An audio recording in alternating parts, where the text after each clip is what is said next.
Vous écoutez XTEM Moto Live. Il a terminé dans le top 20 du Bol d'Or et des 24 heures du Mans. Nous vous présentons aujourd'hui le deuxième ambassadeur XTEM, Bruno Prokhorov. Écoute, je m'appelle Bruno Prokhorov, j'ai 52 ans. Après, j'ai commencé la moto de compétition en 1988 et j'ai arrêté en 1994 à peu près. J'ai fini par le championnat du monde d'endurance, le Bol d'Or, les 24 heures du Mans, les 24 heures de Spa, voilà. Et j'ai repris la moto il y a à peu près 4 ans. Voilà. Donc j'ai eu une petite coupure de un peu plus de 20 ans. Alors on va y revenir sur le fait que tu es revenu à la moto, l'appel irrésistible de la moto. Voilà. Mais qu'est-ce qui t'a conduit en fait dès ton plus jeune âge vers la moto? Est-ce qu'il y avait une passion de famille au départ? Qu'est-ce qui t'a conduit vers la vitesse aussi en particulier?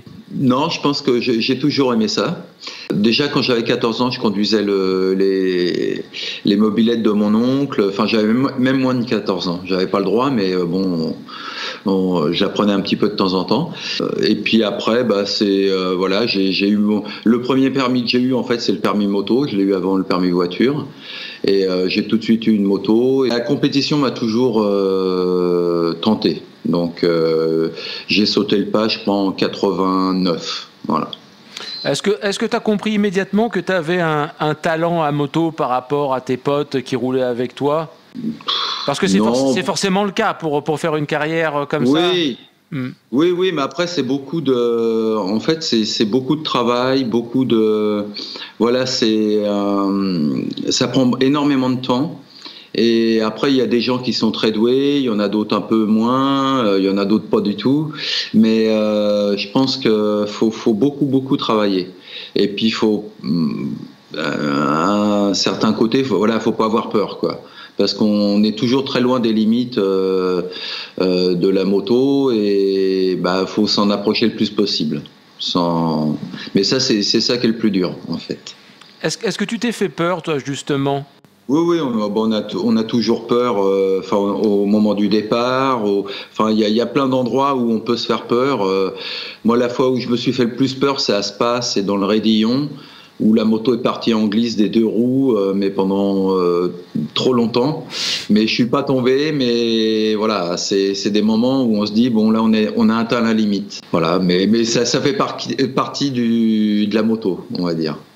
Et parmi les différentes disciplines de la moto, la semaine dernière, on parlait avec Florian Méneret qui, lui, est en rallye moto.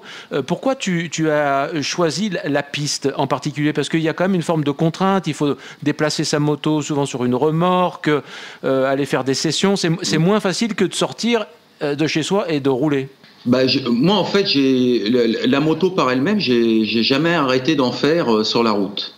Voilà. Je roule, hormis là, depuis un an ou deux, je roule moins parce que ça prend énormément de temps la compétition et du coup j'en fais de moins en moins, mais j'ai toujours roulé sur la route en fait. Et j'ai essayé une fois de faire du cross, ça a bien marché surtout pour décoller, mais moins pour atterrir. Donc je me suis vite rendu compte que le cross, j'aimais pas trop, quoi, en fait. Voilà.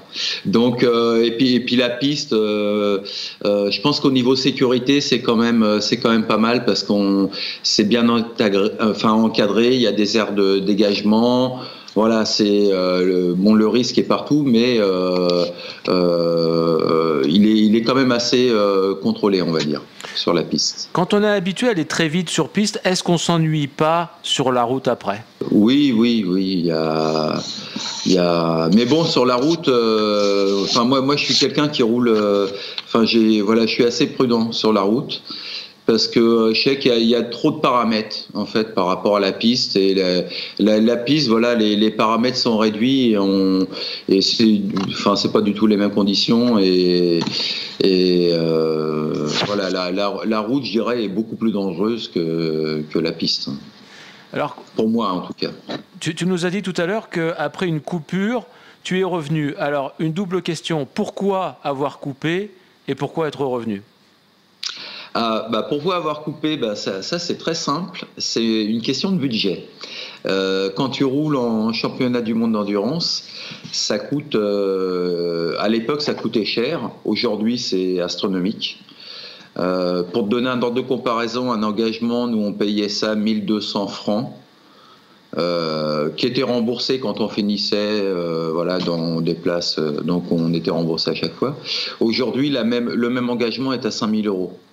Donc voilà. Entre 1200 francs qui doit faire, je ne sais plus, 200 euros, on va dire, et aujourd'hui 5000. Voilà. Alors, plus les pneus, le niveau aussi a augmenté énormément. Il y a quasiment que des professionnels en fait, alors qu'à l'époque c'était pas le cas. Alors toi, comment tu t'es financé d'ailleurs durant ta carrière? Parce que tu as toujours eu un travail parallèle ou non? Ah oui. Sauf pendant 2 ans quand je roulais en championnat du monde, non, je m'étais pris 2 années sabbatiques, on va dire. Et mais après le reste, c'est toi, tu te débrouilles, tu mets de côté, t'essayes de trouver des sponsors, c'est pas simple, Quel est ton métier, toi, donc en dehors de la moto?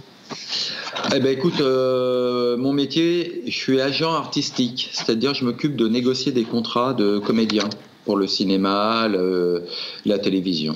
Voilà. Alors cette année, tu vas faire. Alors tu nous as pas encore dit d'ailleurs pourquoi tu es revenu d'ailleurs. Alors coupe pour des raisons budgétaires et le retour. Le retour en fait c'est un copain qui me disait tiens je roulerais bien en moto ancienne. Et il me dit ouais on peut acheter une moto à pas cher et puis on fait des petits roulages. Et de là je me suis renseigné, j'ai été sur les sites et j'ai vu deux promotions on va dire, qui est le Pro Classique et le VMA. Et j'ai été voir au Mans comment ça se passait. J'ai discuté un peu avec les pilotes, avec la personne qui gérait ça. Et puis l'année d'après je me suis inscrit. Voilà. D'accord. C'était quand on remet, ça faisait à peu près une vingtaine d'années, j'avais pas remis les pieds sur un circuit.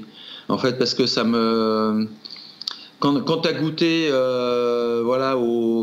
que tu puisses rouler sur un circuit et après y retourner comme ça en simple spectateur, c'est frustrant. Donc, ça me tentait pas. Voilà. Et alors aujourd'hui, tu roules avec quel objectif? Te faire plaisir essentiellement?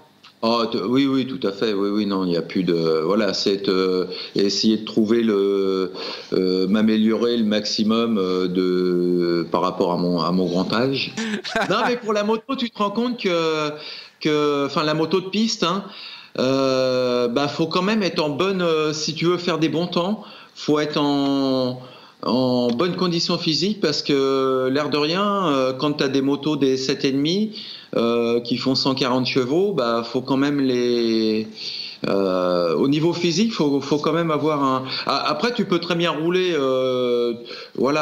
tout doucement avec et puis sans trop te fatiguer, mais à partir du moment où tu veux essayer d'envoyer un peu, il faut faut se battre avec un peu. Alors justement, ça me permet de te poser une question. Comment on se prépare physiquement alors pour ta discipline? Qu'est-ce que tu fais toi? Écoute, moi je fais un peu de vélo et c'est le seul truc que je fais. Avant je faisais un peu de boxe, qui est très bien. Ça par contre c'est complet. Mais là je vais m'y remettre parce que t'as des périodes de la vie qui font que tu peux pas non plus tout consacrer, faire les choses comme un professionnel. Donc j'essaye d'en faire le maximum, mais c'est pas assez. Si je te pose une question, Bruno Prokhorov était très bon en quoi sur piste et était moins bon en quoi? En gros, quel était ton point fort? Ou quel est ton point fort encore et ton point faible? Alors, mon point fort, c'est que je connais mes limites et je tombe quasiment jamais. Voilà. Bon, je touche du bois, mais ça c'est. Et en endurance, j'étais avec une équipe justement où on s'était dit on n'a pas la meilleure moto, on n'est pas les meilleurs pilotes, le top du top, mais par contre, ce qu'on peut faire, c'est être le plus régulier possible. Et grâce à ça, on a fait des bonnes places. Ok. Et le point faible que tu aurais aimé corriger? Mais que c'est tout le contraire. C'est-à-dire prendre beaucoup plus de risques pour pouvoir aller beaucoup plus vite. Et un pilote moto vitesse, à partir du moment où il tombe pas, c'est qu'il n'est pas à la limite. Et quand tu vois Marc Marquez, il n'arrête pas de tomber. Pourquoi? Parce qu'il est toujours à la limite. Et voilà. Et c'est ça qui fait qu'il est souvent devant. Mais si j'en juge par tes résultats, on peut gagner avec cette stratégie ou cette philosophie. Bien sûr, oui. Après, tout dépend le niveau, voilà. Mais en 2016, j'étais en 600 CBR et j'ai quasiment, j'ai gagné, j'ai dû faire 9 courses, j'en ai gagné 8 ou 7, donc c'est... Ça paye. Ça paye.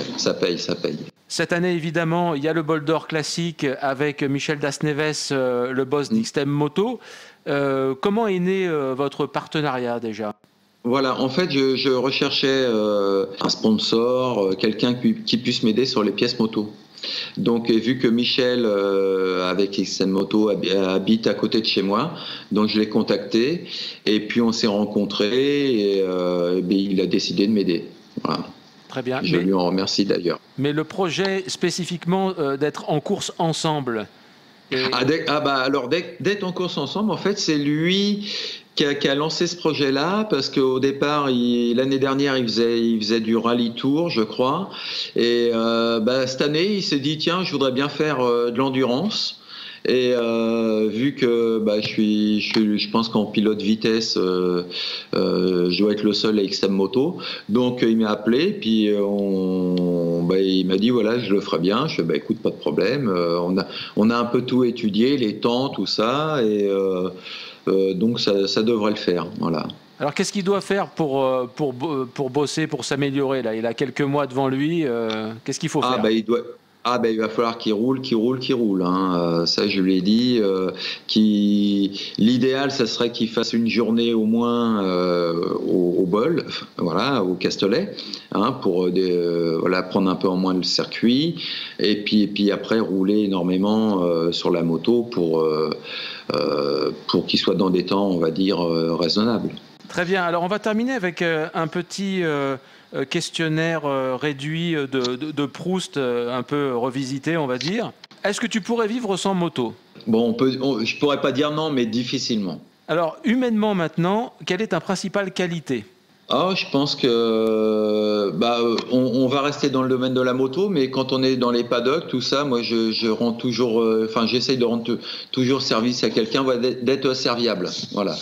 Avec les gens, et ce qui me plaît beaucoup dans le pro classique, ce que je fais depuis 2-3 ans, on est à peu près entre 40 et 50 pilotes, et le soir on se réunit, on boit des coups ensemble, on discute, on fait la fête, et il n'y a pas que la course. Voilà, c'est vraiment et ça c'est très important, je trouve, surtout quand on ne cherche pas à être champion du monde. Voilà. Très bien. Ton principal défaut de caractère? Sur la piste, j'ai horreur comme double. Donc, ça, je fais un peu tout pour remédier à ça. Le bonheur, c'est quoi pour toi? Le bonheur, c'est vraiment de profiter de nos passions, en fait. Voilà. Pour moi, la moto, c'est une passion, et j'en profite, je dirais, le plus que je peux. Et voilà, dès que j'ai envie d'en faire, j'en fais. Et avec les courses, c'est vraiment un bonheur. On rentre pas dans la famille, dans tout ça. Hein. Là, D'accord. Okay. Mais je peux rentrer dans la famille aussi, mais moi, quand ma femme vient me voir sur les circuits, voilà, c'est un bonheur. En plus, tout le monde, elle n'arrête pas de crier, donc tout le monde l'entend. Elle est connue comme le loup blanc, hein, en pro classique. D'accord. Ce que tu apprécies le plus chez tes amis? chez mes amis, la sincérité. Et voilà, la sincérité, dire les choses. Voilà.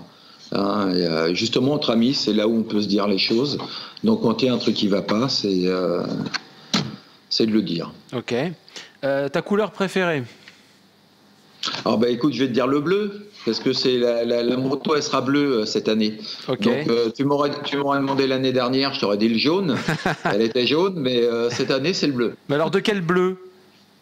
Ah, c'est un bleu, c'est le bleu Suzuki des motos GP et d'endurance. Voilà. Très bien. Enfin, j'espère que c'est le même, mais ça y ressemble. Le pays où tu aimerais vivre? Oh non, en France. En France. J'ai voyagé dans beaucoup de pays. Il y a plein de pays où je voudrais bien y rester 3 mois, 6 mois, mais y vivre toute l'année, je pense pas, non. Enfin, toute une vie, non. Ton film préféré? Lord of War, voilà. C'est un film américain avec, je sais plus comment il s'appelle, mais voilà, j'ai adoré ce film-là. Mais il y en a plein. Hein. D'accord. Voilà. Ton plat préféré? Si on veut te faire plaisir, on te cuisine quoi? Spaghetti bolognaise, voilà. Si elles sont bien faites, hein, attention, parce que j'ai un grand-père italien, j'ai un grand-père russe, j'ai une grand-mère française et une grand-mère suisse. Donc tu vois, mais spaghetti bolognaise, ouais, si c'est bien fait, j'adore.